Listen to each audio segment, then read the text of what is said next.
사랑은 표현되어져야 됩니다. 표현하지 않은 사랑은 사랑이 아닙니다. 부르지 않은 노래가 노래겠습니까?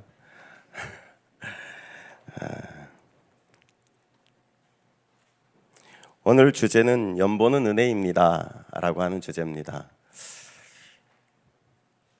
제가 목소리가 좀 단지 목소리라서요. 단지 아세요? 단지? 도가니. 단지라서 단지. 울려요. 이렇게 울어요. 그래서 잘 못 알아듣는 소리가 가끔 있을 것입니다.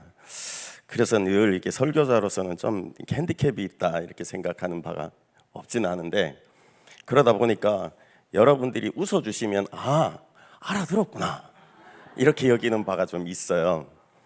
이제 바보 이야기를 하나 해드리고 시작을 하겠습니다. 바보가 둘이서 이야기를 나눕니다. 달도 너무 밝고요. 너무너무 밝다 보니까 이게 해인지 달인지 잘 몰라서 한 바보가 이야 달 봐라 너무 밝다. 그러니까 옆에 있는 바보가 어깨를 탁 치면서 하는 말이 임마 그게 달이냐 해지? 그래 둘이서 옥신각신 나눕니다. 달이야 해야 달이야 해야. 그러다가 그럼 우리가 유명한 사람한테 가서 물어보자. 그리고 천문학자를 찾아갑니다. 천문학자를 찾아가서 이렇게 이거 이야기가 섞여버렸네요. 두 가지를 적어왔는데 이야기가 섞여가지고 이어지지가 않네요.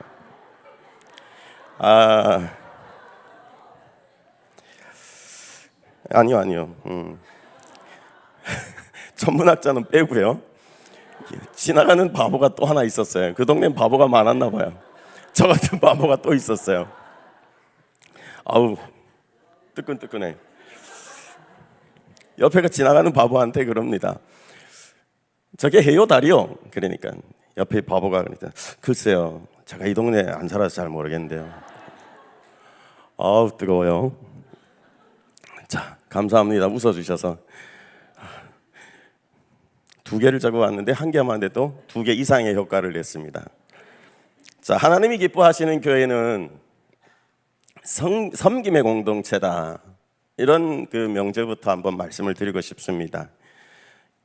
섬김은 교회를 건강하게 하는 하나님의 축복의 통로이지요.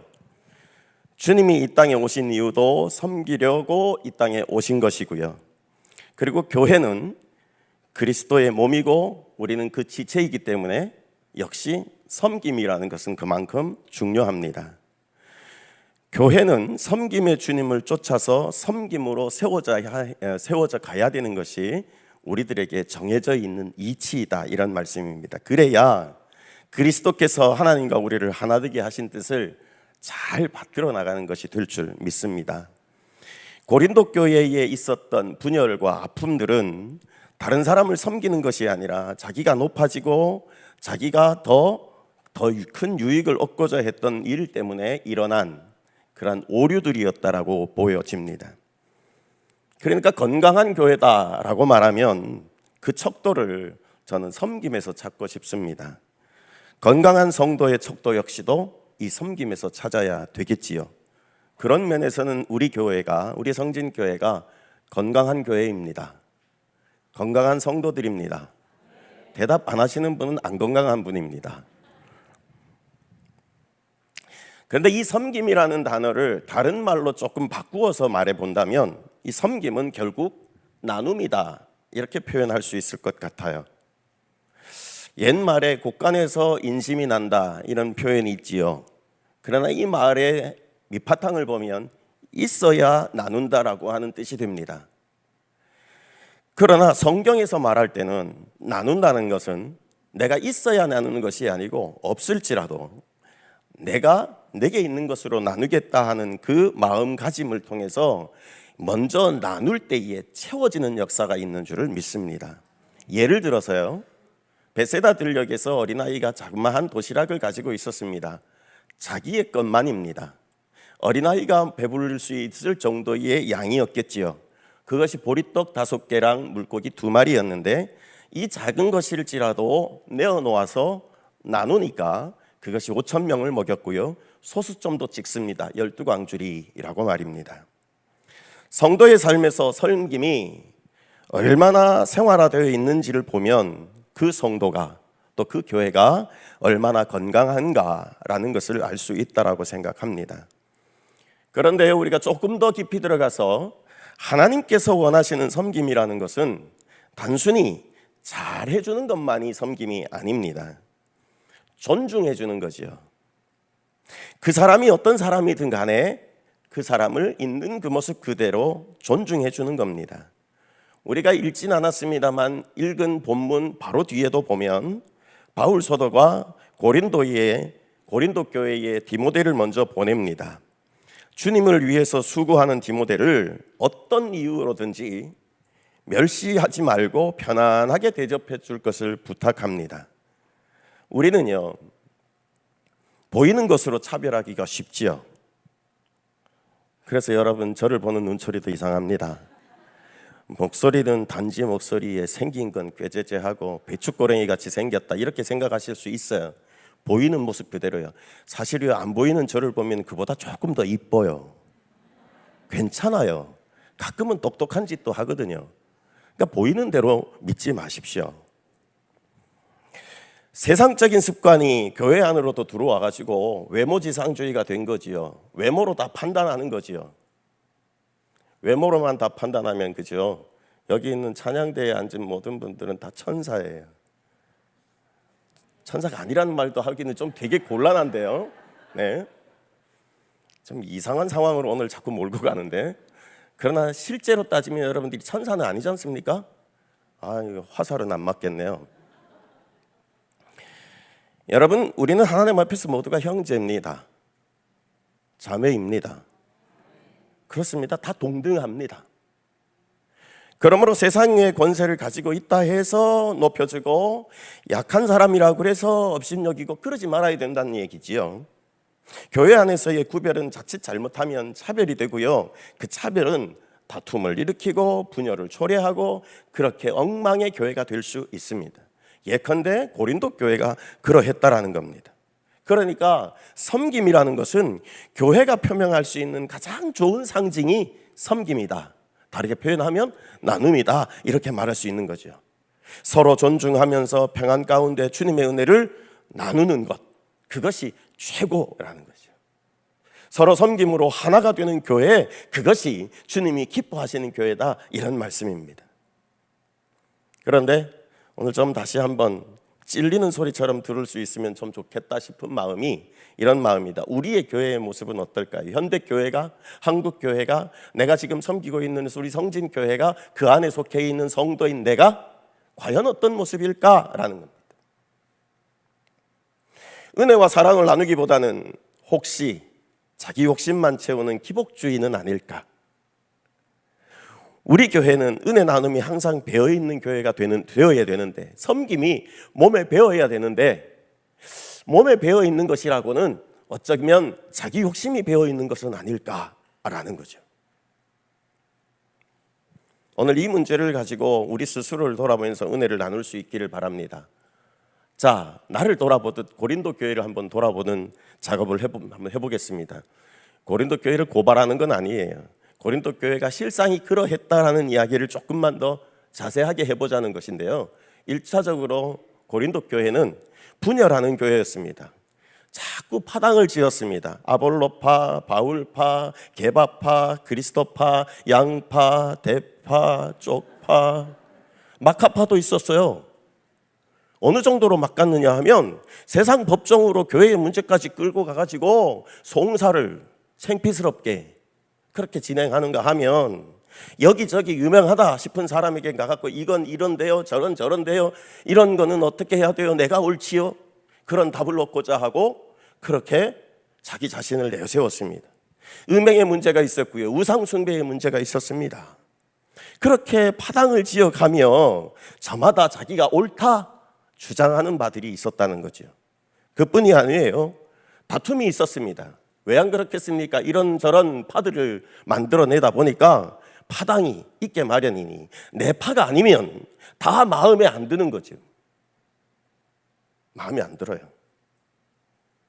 저는 마음에 듭니까? 예, 감사해요. 자, 우상제물 가지고요, 나는 믿음의 지식이 있기 때문에 이거는 이 우상의 재물은 재물이 문제지 내가 문제는 아니다. 모든 것을 감사함으로 받으면 전능하신 하나님 앞에 못 받을 것이 없다라고 여기는 나는 자유하다라고 하는 나름대로 지식이 있다 하는 거예요. 이런 사람들은 초보자들이 실족하는 일이 있든지 없든지 상관도 안 했어요. 그네들이 보고 시험에 들든지 그것으로 인해서 양심에 찔리든지 과연 저들이 저럴 수 있을까라고 그 이상한 눈초리로 바라보는 것도 의식하지 못했다라는 겁니다. 내가 좋으면 다 좋다라고 하는 사고방식을 가지고요 다투었고 분열했던 교회. 그것뿐이 아닙니다. 머리에 쓰는 거 가지고 머리에 쓰면 어떻고 안 쓰면 어때요? 그죠? 필요하면 쓰는 거고 안 필요하면 쓰는 거지.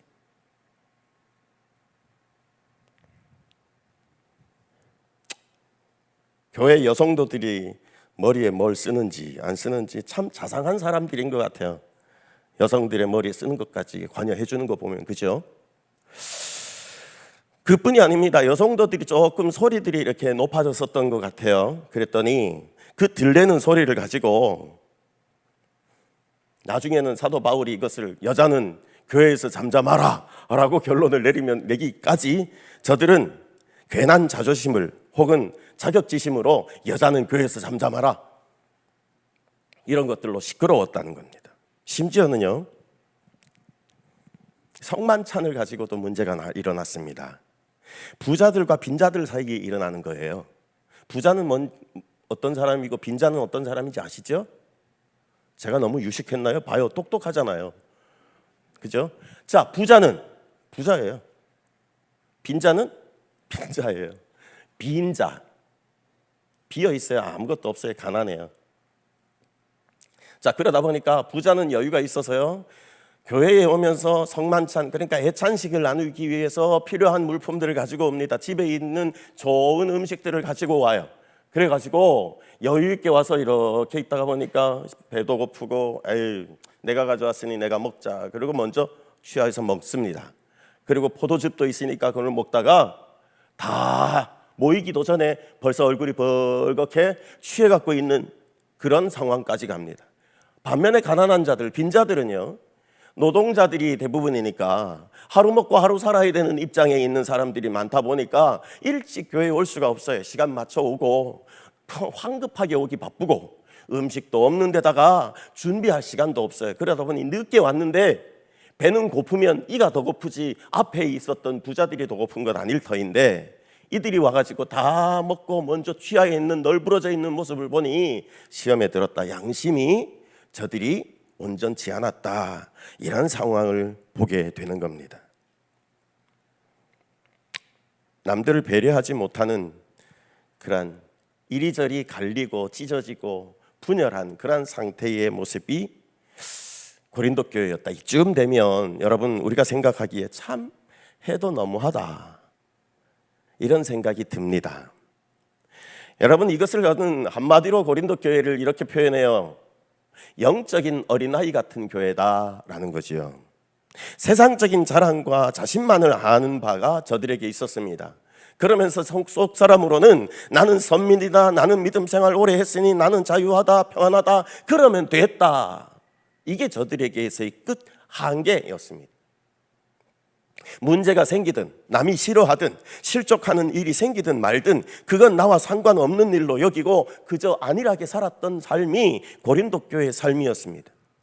아니 죄가 죄인 줄도 모르고 살았습니다. 아이니까 그럴 수밖에 없었습니다. 여러분. 문제를 해결할 생각은 못해요. 필요하면 응석이나 부리고 울면 된다라고 생각하고요. 소리 지르고 고집 부리면 장땡이다라고 생각하는 것이 저들의 삶 속에, 저들의 생각 속에 지배적인 생각입니다. 그러니 당연히 믿음 생활이라고 말하는 면에서 다시 정의를 내리면 진정한 의미는 모르는 채 살아가는 겉모양만 경건의 생활을 하는 사람, 그들이 바로 고린도 교회였다. 할 수 없이 이 말도 해야 되겠네요. 사명과는 먼 사람들이었어요. 더구나 하나님을 기쁘시게 하는 일이란 저들 믿음 생활에서는 없었다라는 얘기잖아요. 예수님의 말씀으로 비추어 보면 주여 주여 하는 자마다 다 천국에 들어갈 것이 아니라 누가 들어간다고요? 하늘에 계신 내 아버지의 뜻대로 행하는 자가 들어간다. 아이고, 큰일 났습니다. 고린도 교회는 그러니까 천국에 들어갈 자가 아무도 없는 거예요. 헐, 큰일 났어요.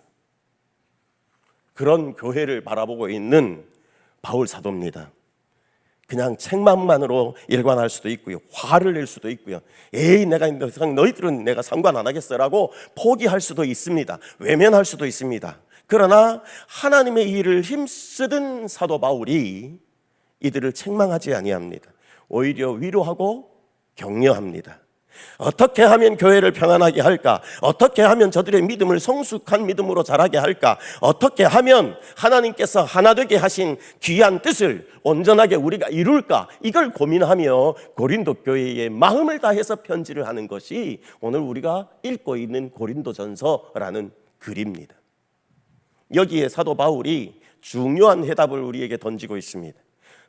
고린도 교회에다 던지고 있습니다. 그것이 바로 연보라는 겁니다. 연보라는 것을 통해서 고린도 교회의 여러 문제를 해결하기를 바라는 거예요. 오히려 사람을 세워주기를 바라는 거예요. 선한 관계를 구축하기를 원하고 이것을 이후에 자신이 걸어가야 하는 복음 사역을 위해서 후원하는 바까지 그 기틀을 마련하고자 하는 면면들을 우리가 바라볼 수 있는 겁니다. 그가 말하는 것 다시 듣습니다. 연보하라. 여기에는 몇 가지의 조건들을 단서를 붙입니다.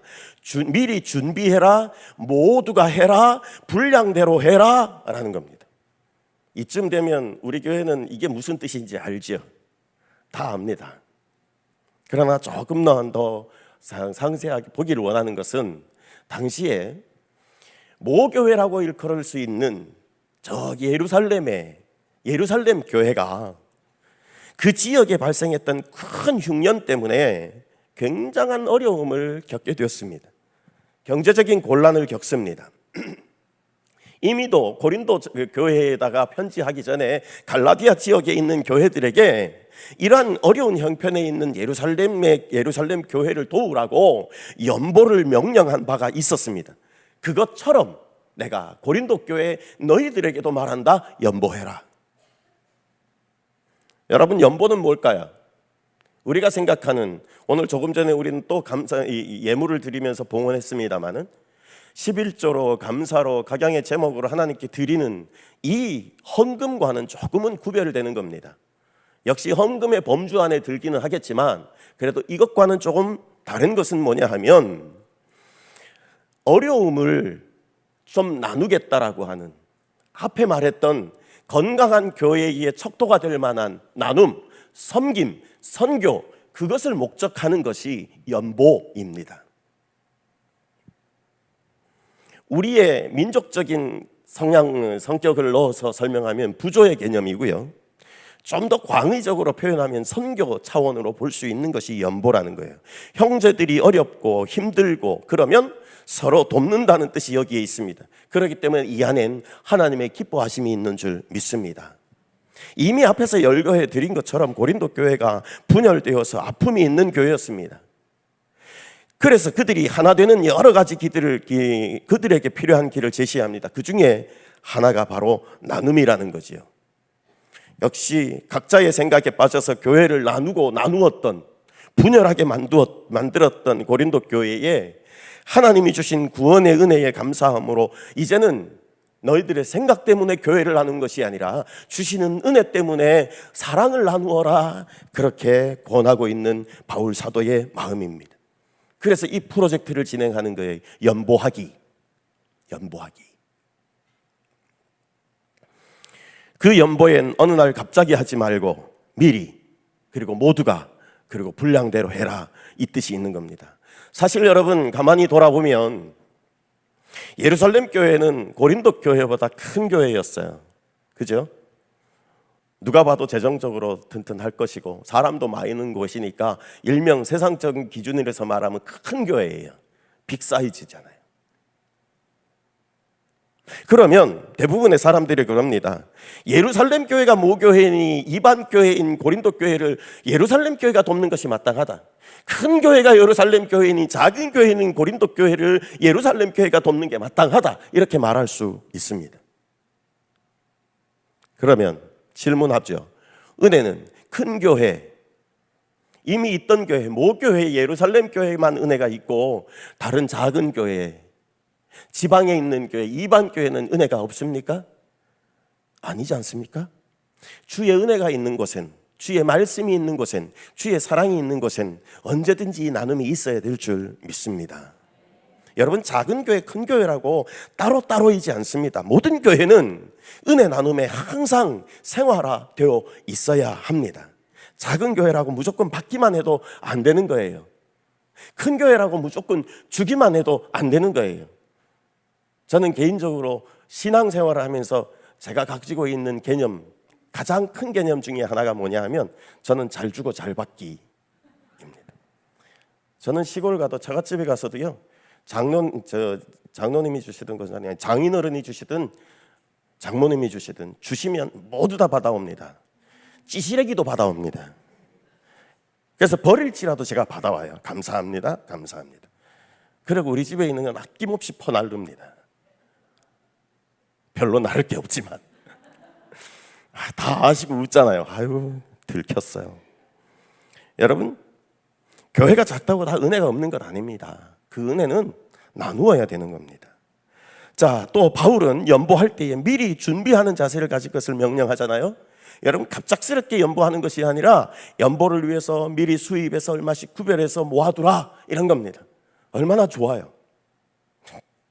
그리고 고린도 교회에서 모은 연보를 예루살렘 교회로 가져갈 사람을 추천해 달라고까지 부탁합니다. 바울은 재정에 대해서 조금 더 의심받지 않도록 고린도 교회에 상당히 신경을 쓰는 듯합니다. 조금의 오해도 일으키지 않게 세심하게 배려합니다. 그래서 바울은 고린도 교회를 상대로 자신의 의견을 강하게 주장하지 않고 그 연보를 가지고 예루살렘에 전달할 사람도 너희들이 추천해라. 그리고 혹시 너희가 허락하면 나도 그 일행 속에 같이 가야 되면 같이 가겠다까지도 말하는 거죠. 자, 율법을 두 가지로 정리하면 이렇게 정리하잖아요. 예수님께서도 그렇게 정리해 주신 것처럼 위로 하나님 사랑, 아래로 이웃 사랑. 이게 율법의 총망라된 주제입니다. 하나님을 사랑하고 이웃을 사랑하는 함에 있어서는 크고 작은 것이 문제가 되지 않습니다. 큰 교회거나 작은 교회거나 상관없이 은혜를 누리면 언제든지 나눌 수 있는 것입니다. 그리고 연보할 때 각자의 수입에 비례해서 하는 것이고 많이 받았으면 많이 책임이 따르는 것은 당연한 것이고요. 자요, 이 즈음에 이런 정도가 되니까 바울은 고린도 교회 성도들에게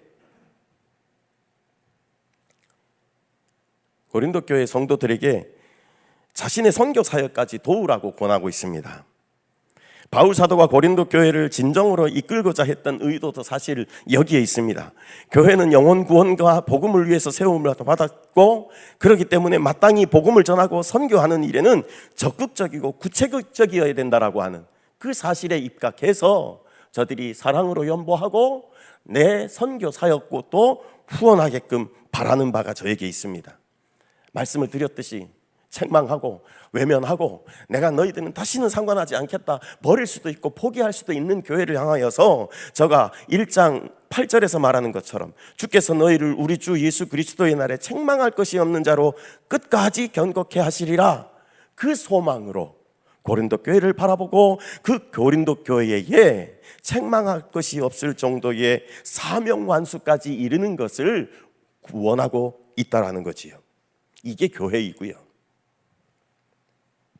성도들이 자연스럽게 선교하고 전도하는 일에 동참하도록 훈련시키는 사도 바울의 마음이 여러분 느껴지는 것 같습니다. 고린도 교회를 방문한 바울은 나중에요, 그곳에서 약 3개월간의 시간을 보내기도 하지요. 그는 자신이 고린도 교회에 얼마나 머물지조차도 하나님의 뜻에 맡깁니다. 자신의 선교 일정을 하나님의 인도하심에 맡기는 것입니다. 그리고 바울은 오순절까지 에베소에 머물고자 하기도 합니다. 그 이유가 에베소 교회 지역에서 많은 복음의 열매가 있었고요, 또 그곳에서 복음을 더 전하기 위해서 그리 한다라는 거지요. 바울의 관심이 오직 복음을 전파하는 것에 있었습니다. 바로 교회가 향하여야 하는 목적도 이것이길 바랬다라는 겁니다. 하지만 복음에 흥하는 역사가 있는 곳에 또 악한 사단의 방해가 있음도 가르쳐 주는 겁니다. 영적인 저항이 반드시 있습니다, 여러분. 다시요. 바울이 명령하는 이 연보를 정리하면, 연보는 미리 준비해야 하고 자신의 수입에 맞게 해야 하고, 수입이 많은 사람은 그 수입에 맞게 해야 되는 것 당연한 것인데, 또요, 복음 전파와 선교에 열심을 가져야 하는 것, 이것을 위해서 교회가 세워졌기 때문이다 라는 것으로 우리가 정리해 볼 수 있습니다. 그런데 오늘의 제목이 연보는 은혜입니다 예요. 제가 조금 담임 목사님이 안 계실 때에 담임 목사님 원망이 조금 들었어요. 왜 제목을 이렇게 잡으셨지? 연보가 왜 은혜지? 말씀을 준비하는데 굉장히 어려웠습니다. 그래서 왜 이렇게 잡으셨을까? 나 처음에는 이해가 안 가서 굉장히 혼란스러웠는데 말이죠. 여러분, 이 연보에 대한 제의를 받는, 아니 명령을 받는 고린도 교회가 제 마음 같지 않았을까 생각이 들었습니다. 이야, 이 부담되는 거 아니겠어요? 연보하라 그러면 남 도우라 그러니까 돈 내놓으란 얘기 아니에요, 그죠? 부담될 것 같아요. 거북할 것 같아요. 크지도 않은 교회에서, 준비되지 않은 어린아이 같은 교회에서 맨날 다투고 싸우고 핥히기만 했던 성도가 어떻게 이것을 감당할 수 있지? 이 선교적인 사명을? 이라는 겁니다. 네, 제가 조금은 부담이 됐습니다만은 이후에 결론처럼 제가 정리할 수 있었던 건 뭐냐면, 그러니까 은혜구나 라는 거였습니다. 사도가 권하는 말씀에 순종하고 하나님의 말씀으로 받아들이는 이 연보는 그들의 생각을 바꿔주는 좋은 계기가 됩니다. 저들의 행동을 바꿔줍니다. 삶을 바꿔줍니다. 어린아이에서 성숙하고 장성한 믿음으로서의 사명을 감당하게 만들어주는 것입니다. 그게 바울이 제의하고 있는 연보였습니다. 누군가를 돕기 위해서는 물질보다 마음이 먼저 준비되어야 되지 않습니까? 준비된 연보는 준비된 마음에서 나오는 것이 아니겠습니까? 물질이 있는 곳에 마음이 있잖아요. 성숙한 신앙은 자신의 문제에만 몰입하지 않고 타인의 문제를 들여다보는 거잖아요. 살펴주는 거잖아요. 타인에게 눈을 돌리면 오히려 자기를 객관적으로 볼 수 있는, 그렇게 믿음의 깊은 성찰을 경험하는, 또 다른 세계를 경험하게 되는 것입니다. 보다 더 큰 그림을 보게 되는 성숙한 믿음으로 자라는 것입니다. 그래서 연보는 은혜입니다. 다른 것이 아니라 또 있습니다. 자신들의 물질을 모아가지고 누군가의 손에 들려준다라고 하는 자체는 인정하지 않고 반목하고 서로 다투고 핥히던 사람들로서는 참 큰 걸 배우는 겁니다. 누군가의 손에 들려주는 내 돈 믿을 수 있어요? 신뢰가 기본이어야 됩니다. 협력하는 것이 기본이어야 됩니다. 나만 잘나고 나만 그렇게 알고 있어서 그렇게 사는 것이 최고가 아니고, 믿고 맡기고 서로가 협력하고, 그걸 이 연보를 통해서 배우는 것입니다, 여러분. 그래서 고린도 교회는 교회로서, 믿음의 지체로서 사명을 감당하게 되는 거지요. 굳게 닫혔던 마음문을 열고 사랑하고 배려하고 돕고 도움받으며 그렇게 하나가 되어가고 있는 것입니다. 여러분, 정리를 해보겠습니다. 때로 교회가 사명을 잊어버리고 이기적이고 다툼에 빠지고 오류에 그냥 절어 있을 수 있습니다. 그럴 수 있습니다. 바울의 권면에는 여러분, 고린도 교회가 그럴지라도 그 교회를 포기하지 않는 마음이 있습니다. 그는 사랑하는 마음으로 그들의 얼굴을 보기를 원합니다. 사람은 사랑으로만 변화되는 것을 그는 알고 있습니다. 그래서 서로 다투는 고린도 교회를 향하여서도 사랑의 섬김을 촉구하고 있는 것입니다. 그 섬김의 구체적인 대안이 연보라는 것이었습니다. 이 사도의 마음을 받고 이 말씀의 뜻을 받는 우리 모두도 이 사명을 깨달아야 될 줄 믿습니다. 고린도 교회에서처럼 연보는, 구제하는 것은, 나누는 것은, 선교하는 것은 여러분 사랑입니다. 받은 바가 있기 때문에, 하나님으로부터 받은 바 그 사랑 때문에 우리도 사랑해야 되는 그 사랑이라는 겁니다. 고로 이것은 사명입니다. 성도가 마땅히 행해야 될 사명 말입니다. 마지막 결론은 그것이 바로 은혜라는 것입니다. 선교 사역을 통해서 하나됨을 이루는 것입니다. 이전의 어린아이와 같은 것은, 이전에 다투고 나누고 분열되던 모습들은 다 소멸됩니다.